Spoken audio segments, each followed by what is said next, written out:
नमस्कार दोस्तों, 4 नवंबर 2021 के आज के एपिसोड में दरबार में राजपूताना मुहिम के सेनापति का नाम घोषित होने वाला है। बड़े सरकार यानी मल्लाराव जी की बातों से दरबार में सभी को यह आभास हो ही जाता है कि गुणो जी को ही इस मुहिम का सेनापति चुना गया है। दरबार शुरू होते ही तुको जी दरबार में सभी को संबोधित करते हुए कहते हैं, आज बड़े सरकार राजपूताना मुहिम के सेनापति का नाम घोषित करने वाले हैं। मैं बड़े सरकार से यह दरखास्त करता हूँ कि वो सेनापति का नाम घोषित करे।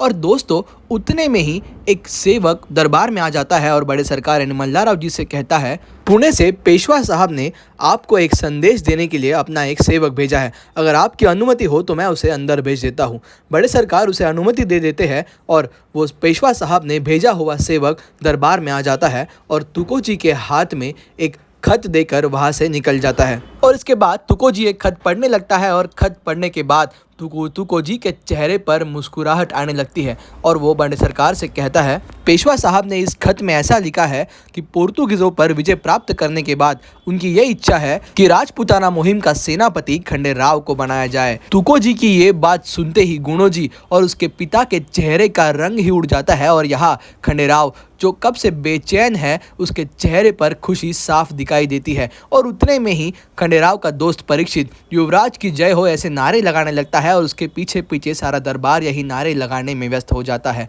उतने में ही गुणो जी का पिता खड़ा होकर कहता है, माफ़ करना बड़े सरकार, लेकिन पेशवा साहब ने बस ये इच्छा व्यक्त की है और अब तक सारे दरबार को यह आभास हो चुका है कि आपने गुणो जी का चुनाव सेनापति के पद के लिए किया है। इस पर मल्लाराव जी कहते हैं, सेनापति का नाम घोषित करने से पहले ही पेशवा साहब ने यह खत भेजा है। अगर हम उनकी बात नहीं मानेंगे तो वो उनकी इच्छा का अनादर होगा और हम वैसा नहीं करना चाहते। लेकिन मैं पूरे दरबार का मत जानना चाहता हूँ। अब पूरा दरबार ये तय करेगा कि वो सेनापति के रूप में किसे देखना चाहते हैं और इसके बाद सेनापति के पद के लिए दरबार में चुनाव होने लगता है। तुको जी सबसे कहते हैं, जिस किसी को ये लगता है कि गुणो जी सर से सेनापति होने चाहिए वो अपने हाथ ऊपर करे। इसके बाद दरबार के कुछ लोग अपने हाथ ऊपर करते हैं और इसके बाद तुको जी कहते हैं, अब जिनको ये लगता है कि युवराज खंडेराव सेनापति बने वो अपने हाथ ऊपर करे। और धीरे धीरे एक एक हाथ ऊपर आते जाता है। खुद गंगोबा भी अपना हाथ ऊपर करते हैं, तुको जी भी अपना हाथ ऊपर करते हैं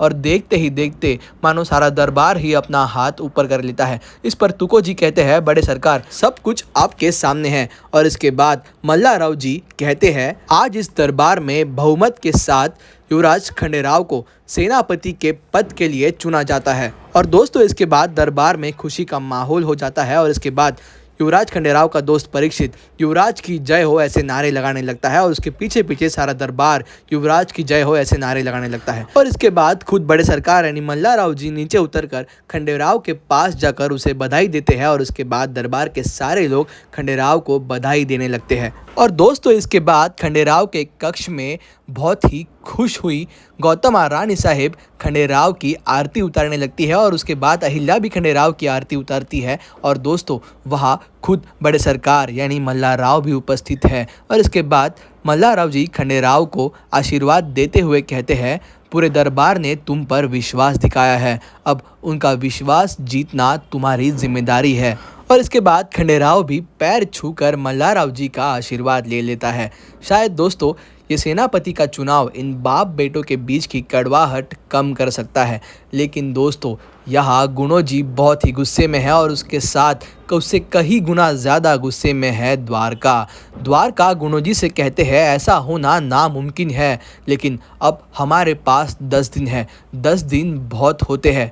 अब हम मल्लाराव जी के सामने खंडेराव का ऐसा रूप लाएंगे कि खुद मल्लाराव जी खंडेराव को सर सेनापति के पद से नीचे उतार देंगे। और दोस्तों, यहाँ अहिल्या खंडेराव के कक्ष में इस राजपूताना मुहिम से जुड़े बहुत सारे कागज और खत भेज देती है। खंडेराव उन सारे खतों को और कागजों को पढ़ने में व्यस्त हो जाता है। उतने में ही वहाँ अहिल्या आती है। खंडेराव कुछ चिढ़कर अहिल्या से कहता है, ये क्या है अहिल्या, इतने सारे खत, इतने सारे कागज़, इनकी क्या ज़रूरत है? मुहिम पर जाने से पहले मैं गंगोबा तात्या से बात कर मुहिम की पूरी जानकारी ले लूँगा। इस पर अहिल्या खंडेराव को समझाते हुए कहती है, छोटे सूबेदार जी, अगर आपने गंगोबा तात्या से या फिर किसी से भी इस मुहिम की जानकारी ली तो आप सिर्फ उनकी आंखों से ही इस मुहिम को देख पाओगे, लेकिन आपने अगर ये कागज़, ये खत अपने आंखों से खुद पढ़े तो आपको हर एक शब्द का अर्थ समझ आएगा और आपका इस मुहिम की तरफ देखने का नज़रिया बदल जाएगा। अहिल्या की ये बातें सुनकर खंडेराव उसे चुप कराकर कहता है, ठीक है अहिल्या, मैं ये सब पढ़ लेता हूँ।